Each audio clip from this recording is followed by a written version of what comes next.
welcome back to the channel. This is the Darklight Emissary, and this video is going to be on the Hadex Anomaly in the Jericho region of space. To kind of start off, the Jericho region itself the sector is known for being pretty troubled. It used to be a pretty stable imperial sector, but it fell to anarchy and a lot of instability, and from that instability rose some chaos cults, and one of them managed to create a blood rite of some kind of blood ritual was done, and from that was birthed the Hadex Anomaly. And one of the first things, the way it got its name, is there was a rogue trader that went into that region of space when warp swarms died down and the Jericho region was reachable again. And his full name was Lord Captain Emmanuel Hadex. And so he was a relatively successful rogue trader and part of a dynasty that was operating in a place called Sheridan. And he had to leave that area due to an invasion of orcs, apparently. And so he started exploring the Jericho sector. And he named the anomaly after himself, the Hadex Anomaly. And he called it a nebula, which was a bit unfortunate for him because it turned out to not be a nebula at all, but something like unto both the Eye of Terror and the Maelstrom. You know, it was some kind of rip in real space to the warp, but its effects on real space seem weirder than any other major warp anomaly. It operates on a very weird parameter that we'll get into here. So one of the first things that started happening with this anomaly was the effect it had upon Hadex himself. He started feeling like the anomaly was communicating with him and speaking with him and discussing things with him, and then odd things were happening with time amongst the crew of his ship and his fleet. Entire solar days would be missing from the ship's log recorder, and signals that were received before they were ever sent from other ships in the fleet. So just weird time issues happening, and everyone was kind of on edge from this. And still, the Lord Captain was bringing the fleet closer to the anomaly. He wanted to bring them closer to, he's being drawn to it by the anomaly itself, seemingly. Eventually, morale broke down enough in the fleet that a mutiny occurred and there was a bit of a fight, but that didn't seem to go well for any of them. And eventually, a Oberon-class battleship discovered the derelict Electrus, his ship, along with several of the other fleet ships orbiting the anomaly, and they are just vacuum frozen in time around that, basically. They found Lord Captain Emmanuel Hadex on his bridge and sat on his throne, and just him frozen, sitting there on his throne, orbiting this anomaly close range. And from there, the Lord Milton Solomon Tetricus of the Achilles Crusade, who was there, to try to take back the sector from chaos forces, advised everyone to be off limits to the Hadex Anomaly itself. And the only ones that were really messing with the anomaly at that point were naturally the Inquisition and the Death Watch, because both of those were present in the region. When Jericho went dark and when it fell apart, the Death Watch were the main Imperial force still present in the region. They never left, and they were still keeping watch and fighting threats as best they could during that time until they could reconnect, which is of note here. And the Death Watch continue to be some of the ones that are most privy to what's going on with this anomaly and trying to discover more about it, as we'll learn. Now, kind of related to the anomaly being kind of weird with what it does, and it kind of has almost a Event Horizon, the movie, Event Horizon type weirdness going on with some of the things that it's doing. And an example of that is some of the fates of some of the ships in Hadex's fleet. Some of them did not just stay around the anomaly. Some of them escaped the anomaly. And then each of these vessels end up being claimed somehow by cursed fates of some kind. So first off is the Hippostrum. This is the ship that was the one that wanted to break free from the fleet and started a bit of a battle between the fleet. And this vessel ended up being lost with its entire crew in a resurgent warp storm. And this was very shortly after escaping Lord Captain Hadex and the rest of the fleet. But eventually, it started showing up, pillaging Imperial Navy supply caravans, and it hasn't been identified exclusively as the Hippostrum, but when a couple of the crew were captured in a boarding action, they identified their commander as the Decimated Argord Pym. And Argord Pym is the name of the captain of that ship who mutinied against Hadex and the rest of the fleet at that time. So that seems to confirm that this seemingly damned pirate-like vessel now is running around pillaging things now, seemingly possibly chaos corrupted. It says degenerate crew, though. It doesn't specifically explicitly say chaos corrupted, but chances are that's the case here. This next one is a bit spooky. This one is the Lilium of Sheridan, but I will say this is not the spookiest. That's coming up a little bit after this one, and that one's the most Event Horizon stuff I've seen in a while, especially for Warhammer. But anyway, the Lilium of Sheridan lost contact with the Hadex fleet, and it was trying to explore through a warp storm to try to get a stable route for the fleet. So it disappeared in the warp storm. Now, it reappeared just drifting through space near a system known as the Ormusum system, and 3 Death Watch Marines were the ones that responded to this, and they boarded the derelict ship to investigate it. And then once they boarded it, the ship's warp drive surged to life and carried the Lilium into the Empyrean.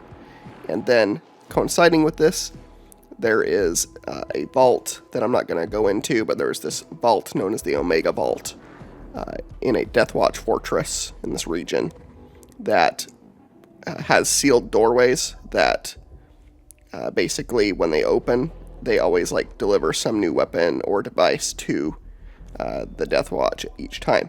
And it opened again when this opened with it. And inside was just a single drop of blood hanging in a suspensor field. And the blood and the gene print identifying its origin were sealed away by the Watch Commander. So, kind of a weird mystery there. No answer as to what the relationship between the Lilium is and the vault and what it was delivering to the Death Watch this time. Now, this is probably my favorite one. This is the Dracania, or Dracana. The Dracana was a mobile mining platform in the Hadex fleet, and it completely disappeared. It was never discovered by the Achilles Crusade or found at all. The only seeming relation to this vessel's fate was a Death Watch kill team had returned from a failed mission, and they reported an odd discovery on a rogue moon that was adrift at the edges of the Hadex Anomaly, and apparently distributed evenly over the moon's surface, covering an area of 8 square leagues, are the components of a dismantled mining ship laid out in meticulous order, like cogs on a watchmaker's work table. And then, interestingly enough, the crew was also discovered. The remains of 15,000 crewmen were arranged in neat rows, their organs beside them, and configured like a Churgan's anatomical chart. The dead flesh shows no signs of decomposition, and I liked this note, and is moist to the touch. So none of it is decomposed and still moist to the touch. Very weird. That's the most Event Horizon thing I think I've read in a Warhammer thing for a while. Just very odd. Just very weird, and I really like the idea of just something messing with things and leaving it be, even if it's chaos related. Usually chaos isn't quite this subtle though, so it speaks to something a little bit stranger in my opinion. And then interestingly enough, they decided to actually take the Electress and refit it. The Achilles Crusade commander had it purged, refitted, and pressed into service as a blockade runner, and it was renamed the Dirk of Alphos. And basically, the crew report hearing snatches of foul poetry carried on stale air, and the navigators of the vessel claim that the ship feels drawn to the anomaly naturally, the Hadex Anomaly. And so anyone that serves on the ship that knows about its true origins live in fear of the vessel, seemingly of its own accord, wanting to plunge itself into the Hadex Anomaly itself, which is interesting. So anyway, that's the fate of the first group that discovered this anomaly. Already just some weird stuff with how it influenced this group of ships and crew. It seems to have really weird psychological effects just by being in its proximity, not even entering into it. Now, one of the other interesting bits of lore surrounding this anomaly and its bizarre effects is the Imperial Navy discovering a ship known as Limitless Grasp. This ship is a merchant vessel, a merchant void ship, and it's apparently made of lustrous silver and gleaming brass, and it just translated from the warp into the open void, and then it broadcasts identifying itself as Limitless Grasp, and that's a free trader under the command of Chartist Captain Olympia Thyatira, followed immediately by a formal request to enter the orbit around Voronus.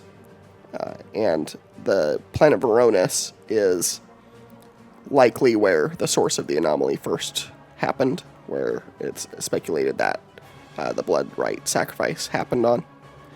But in current day, of course, it doesn't exist anymore. So when this ship showed up, they're like, what are you broadcasting for? But after a period of silence, it continues asking for, basically an audience with the leaders of the world, and then silence. But then suddenly there's vox chatter from the ship, bearing witness to some strange phenomenon consuming a planet they can only see. And then the engines of the Limitless Grasp flare to life, and the ship banks hard as if to escape something onrushing them, and some kind of horror, or something is coming after them. The Hadex Anomaly itself starts to pulse and become agitated, and it will flood the void with red light. And then, coinciding with this, there's distress signals and agonized screams flooding all Vox channels, as Limitless Grasp is reduced to shreds of titanium alloy and ceramite by devastating tidal forces. And then any other vessels that are witnessing this in the area are also going to be assaulted by similar phenomena and destroyed. And then once everything is destroyed, nothing remains but the void. So really, it's like, and apparently this ship appears again and again, reliving this exactly the same way every time. And if any ships are caught in the same reliving of it, they're going to be caught in the same sort of destruction every time. So this vessel seems to be stuck in some sort of weird time loop associated with the Hadex Anomaly. They seem to be the first vessel to have witnessed the birth of the anomaly itself. And somehow, caught up in that birthing of it, they are caught up in their own deaths repeatedly, which is very interesting. It does note, though, that it's not the only phantom or ghost ship that haunts around the anomaly. There apparently are a lot of ships that kind of have mysterious, weird disappearances and reappearances. It seems like this anomaly just plays havoc with, a lot of supernatural, almost weird, esoteric fates for ships and their captains. It's not something you want to be messing with nearby at all with. It's definitely weird for a warp anomaly to be doing this. It's speculated that it's possibly sentient, that this anomaly is somehow alive compared to maybe, I don't know, the Eye of Terror is never really considered necessarily alive in the same way. It wasn't really. I would say it was considered just a literal tear into the warp. This seems to be more like it. Not only is it a tear, but it also almost behaves kind of like a black hole, and it also distorts time around it much more than the Eye does. Time changes inside the Eye of Terror, but at least, something like Cadia, for example, time didn't change for Cadia when it was still there. Things like that is what I mean. And another thing that the Hadex Anomaly does is it moves around on its own as well, which is not something that the Eye of Terror ever did, or the Maelstrom does. They're both stationary. This thing moves, which is also something that is a bit different for a warp anomaly. My speculation on the Hadex Anomaly is that it's likely, it could be some sort of weird, giant warp entity, some warp creature that's chaos associated, but, just kind of moves of its own accord. It could be chaos aligned to one of the four, but, from what I've been reading on it and what I would speculate, if it's aligned to one, I would guess it would be aligned to Tzeentch, just because a lot of what it's doing seems to be messing with people in very roundabout ways that the other powers don't typically do as much.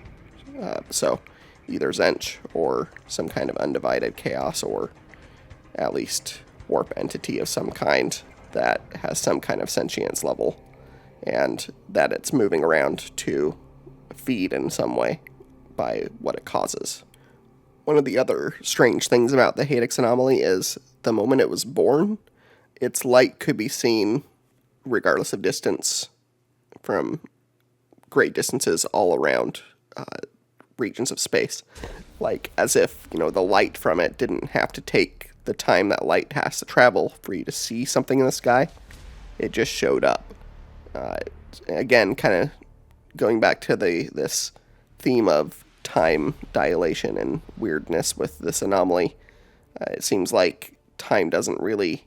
It's like it's projecting the warp's no need for time onto the real world in some cases, or inverting it, or otherwise warping it and changing it. And so, places like Nocturne, we're seeing it. And while Nocturne is in the same general region as the Jericho area and this anomaly, it's not anywhere close to the actual area itself, so it shouldn't have gotten instant light from this anomaly if it was operating on any sort of normal parameter for light to travel. So it speaks to something unnatural about the light and about, what this anomaly really is doing to the space around it. There's only a couple of last things here I want to talk about. The next thing of which is there is a dead world known as Castile, and on this dead world is a station there that the Death Watch maintain, and it's a watch station of many that the Death Watch have in the Jericho Reach area, and this station, though, is only maintained by one person, and it's always maintained by one person, and at all times, and it's known as the Lone Watch. And so someone always has to be there, and someone is always monitoring the data it gathers, and seemingly there is something that they're guarding deep in the heart of the fortress that this station is set upon. And so usually a Marine only takes 1 year to station there, and then the next candidate will come to relieve the previous guardian. And no one speaks of what they're hiding there. It could be a chaos artifact, but there's just pure speculation on what is ever there.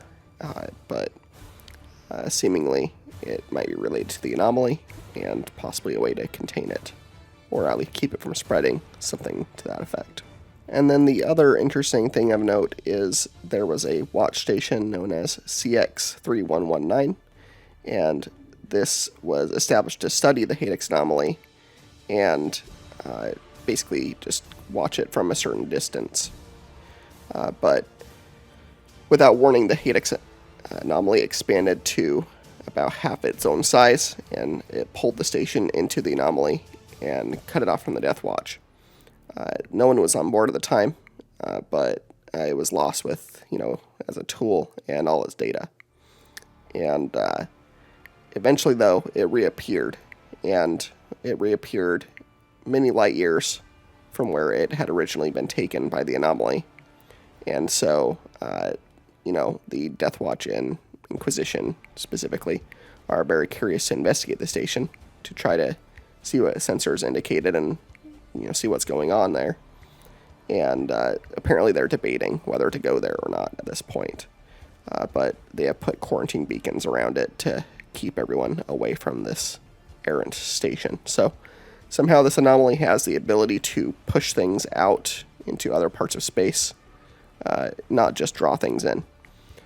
Now, quote-unquote, more normally than anything else regarding this weird anomaly is that it does behave quite like the Maelstrom does, or the Eye of Terror, in that when it was birthed, it did pull in a few worlds that did become demon worlds. I'm not going to get into those because the demon worlds are just basically your standard, like taken by Khorne, taken by Tzeentch, taken by Nurgle, taken by Slaanesh. Like each of the gods, took a world for themselves, and they're very standard fare for what each of those gods will do to a world. You can imagine is done to the worlds that I read about. There's nothing really new to report there, or especially weird. Just weird in the normal sense for chaos gods and how they tend to transform worlds. So that's a bit about the Jericho Reach area of space and the Hadex Anomaly. As always, if you like this video, please leave a like and subscribe. I apologize for my voice in this video. I am overcoming the flu or something. I just wanted to get a video out there. Someone once mentioned recently that my voice sounds Nurgle-touched. Well, here you go. It's Nurgle-touched right now. So I apologize, but also don't apologize. Trying to feed this algorithm, and I thank you all for your time and for your willingness to watch my content, and I look forward to reading your comments and discussing with you anything you'd like to discuss. If you have any topics you'd like me to narrate and talk about and speculate on, please leave a comment about that. Otherwise, I hope you all have a great weekend. It's a longer weekend and week for some of you with the holiday coming up, and I will see you in some videos next week. Have a great day or night wherever you are, and talk with you soon. Thank you.